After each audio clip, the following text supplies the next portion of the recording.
Božič je pred vrati. Kaj pravzaprav pomeni Božič? Oziroma, kako se Božič spreminja? Božič ima mnogotere razsežnosti. Če dovolite, čisto kratko, navadno začnemo na koncu. Ne, Božič ima svoje zgodovinske razsežnosti, ima svoje teološke razsežnosti, ima svoje praktične, sociološke, pastoralne razsežnosti. Če začnemo na koncu, potem nam nekako zmanjka tal pod nogami, zato je boljše, da čisto kratko rečemo, da je to najprej zgodovinski dogodek. Je važno pri Božiču, da se tu uresničuje ta Božji načrt, ki je bil dolgo stoletja se pripravlja v Stari zavezi in potem se uresniči v polnosti času ravno z Jezusovim rojstvom. In potem se začne uresničati Božji načrt vse do današnjih dni, to se pravi že 2000 let. Jezusovo rojstvo je zgodovinski dogodek, tako pomemben, da so se potem strokovnjaki zedinili, pa so rekli, veste kaj, štejmo mi leta od Kristusovega rojstva nazaj, to pravimo tudi pred našim številom, pred Kristusovim rojstvom in naprej po Kristusovem rojstvu, to pravi 2008 let je že minilo. To, jasno, potem pa povem, kako pa mi zdaj to obhajamo, praznujemo, to je pa seveda silno zanimiva zgodba, ki se s časom nekoliko spreminja, vedno pa se vrti okrog tega duhovnega oziroma teološkega, tudi zgodovinskega temelja.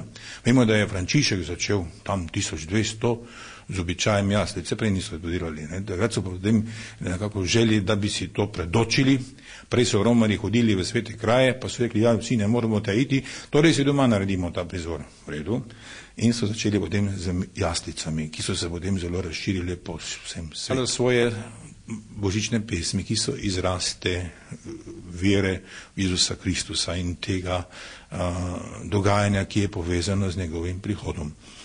No, najbolj znana je gotovo Sveta noč, ki je poznamo njeno zgodovino, relativno še mlada, in je osvojila srca vse, mlado in staro, živo, vse poje to pesem, tako ali drugače, v različnih variantah. Dobro, potem je zelo pomembno, jasno, božično bogoslužje. To je tudi moramo naglasiti, ker tu se pravzaprav ponavzočuje ta dogodek v 3 razsežnostih. Polnočna maša, to je zgodovinski dogodek Jezusovega rojstva v Betlehemu. Zorna maša, so v spredju pastirji, kako je treba s ponižnostjo sprejeti tega ponižnega Boga, ki pride med nas kot revno betlehemsko dete. In potem 3. maša, tako zvana dnevna maša, to je pa sinteza, to je pa že razmišljanje, to je že malo filozofije zraven, grško-rimske. Jezusov učenec Janez to piše v slovitem uvodu evangeliju o luči, ki je prišla na svet, in potem pa pravi, ja, luči se je prišla, toda žal mnogi te luči niso sprejeli. Zanima me, kako pa se konkretno Mariborska stolnica pripravlja na letošnji Božič? Ja, tu je spet daljša zgodba. Mi imamo tako zvani adventni čas, to so 4 nedelje, to so nekako 4 brzine, če se tako reči, 4 stopnje, 4 sveče na adventnem vencu, to se pravi, je tu neko stopnjevanje. Kaj ne bi v tem času delali? Adventnem času, to je bil čas poglobljene molitve, to se pravi, molitev vedno odpira srce in duha in dušo in življenje za Božji nagovor. Se pravi, da smo bolj senzibilizirani za sporočilo, ki je, slava Bogu, mir ljudem. Res so recimo nekateri take lučke v tem adventnem času, kot je recimo Miklavž, ki je simbol take skrite dobrote, to se pravi, ne da se napihuje, da daš tam nekaj evrov, pa že mora cel svet to vedeti. Je dubla brezmadežna, to je ta lepi praznik, ki slavi čisto nepokvarjeno človeško naravo, od njenega stvarjenja, njenega spočetja dalje.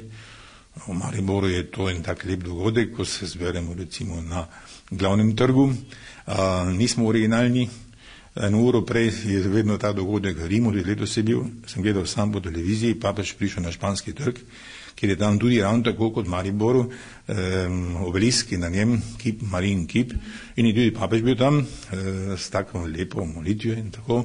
Pa ne samo to, rimski gasilci, jaz sem to sam bil na 2-krat zraven pri zadevi, tudi dvignejo poseben venec k Marijinemu kipu in župan mesta Rima, zdaj je novi, prinese potem lepo venec tam, napisano gor SPQ, Senatus Populusque Romanus, to se pravi staro ime za rimski senat, za občinsko skupščino in tako dalje. No, jaz sem to malo videl, pa sem rekel, zakaj pa ne bi to še Mariboru bilo malo podobno. Mi smo tudi nekaj rastemo, neko mesto kulture, pa mesto univerzijade, pa ne vem, kaj veš, vse lepega se čuje, ne? Pa še Slomškovo mesto po vrhu. Tako da, no in potem smo pa že na samem pred božičnim praznovanjem, ki pa bo seveda zlasti v znamenju jaslic. To bo že sredo večer, na sveti večer, ta blagoslov jaslic. Med drugim imajo naše jaslice, tudi letos malo menjavamo, lani je bilo leto družine, smo imeli recimo otroke okrog jaslic, slikano seveda, kako je to. Letos imamo pa spet tisto misel, ki ga tudi zelo promovira leto dialoga med kulturami.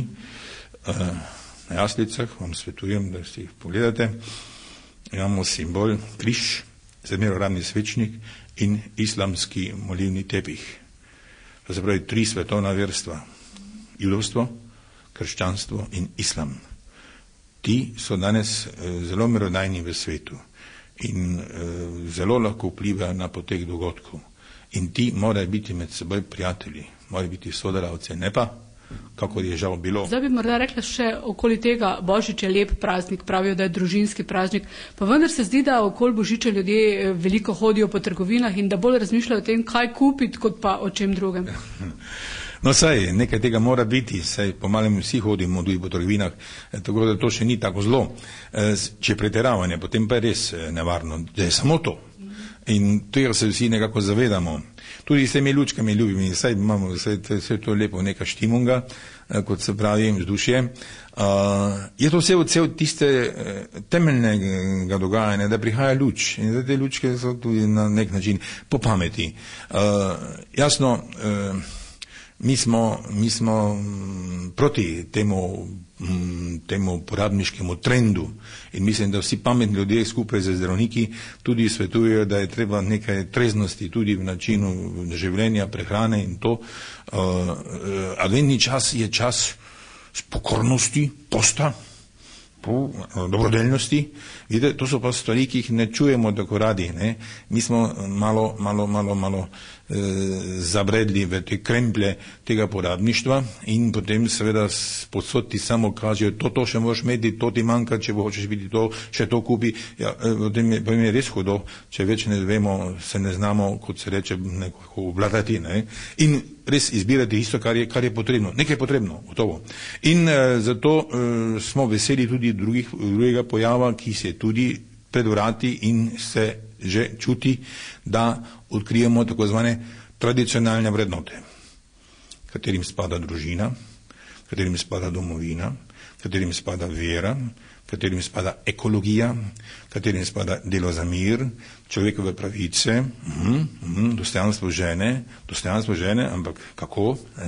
Vidite, to se pravi, to so pa tako zvane tradicionalne vrednote, ki so na pohodu, bi lahko rekli. In bodo upamo, pregnale ta utrujajoči porabniški trend, ki smo potrebno pripričani, da bo za tem porabniškim valom prišel drugi, ki bo bolj prijazen tako, bi rekli, človeku, družini, tudi tem temeljnim vrednotam. Morda samo še božična čestitka? Ja, gotovo si vsi želimo, da bi Božič res lepo obhajali. No, celo vreme se zdi, da bo lepo. Če bomo pridni, bomo dobili celo malo snega za Božič, vse za pogledati, ne, tisti so malo, tako pravijo vremenoslovci. Jasno pa želim, da bi vse napolnjeval ta Božji mir, ki ga prinaša Kristus Gospod. In ta mir je pa harmonija. Harmonija z Bogom in z Božjimi zakoni. Tu sem spada vse, tudi ekologija, tudi delo za mir, socialno pravičnost, bi živeti v tej harmoniji in tudi harmoniji samim seboj. To je Božič. In potem človek nekako dosega tisto polnost, tisto srečo in smisel, po katerem hrepeni človeško srce.